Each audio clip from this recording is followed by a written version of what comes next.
It's time for Rabbi Minkowicz's Weekly Torah Lesson, a place where life's most difficult questions are answered. Here with his spiritual perspective and insight, Rabbi Minkowicz. Welcome to this week's Torah lesson. This week's Torah portion is Parsha Pinchas. The question of the week is, how should you judge others?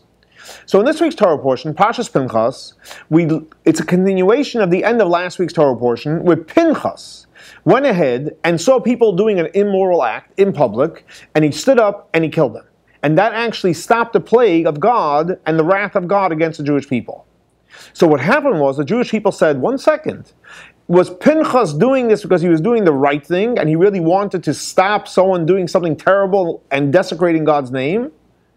And many people were saying, no, he didn't do it for altruistic reasons. He didn't do it for good reasons. He did it because he had a streak within him that he liked killing people.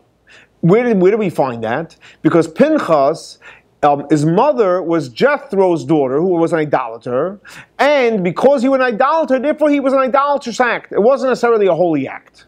That's what people were saying. Comes along the Torah, and Torah says, not so.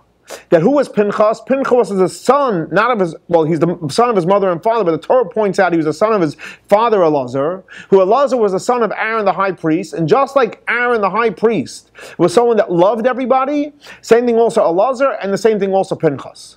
So the answer to the question, how should you judge others? Look the way the Torah judges. Because you can judge that he was the son of his grandfather, an idolater, or you can take the approach of the Torah, and the Torah's approach is that you should judge him favorably, and he was the son of Elazar, the grandson of Aaron, and he was the high priest, and he did it for good reasons, and we need to learn to look at everything in life from the perspective of Torah, which is all good.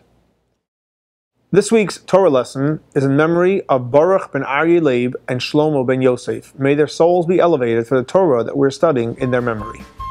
I'd like to dedicate and wish a special mazel tov to my daughter Chana on her marriage to Mendy Dunin. Mazel tov. Thanks so much for joining us for our weekly Torah lesson. For more information on Chabad, please see our website.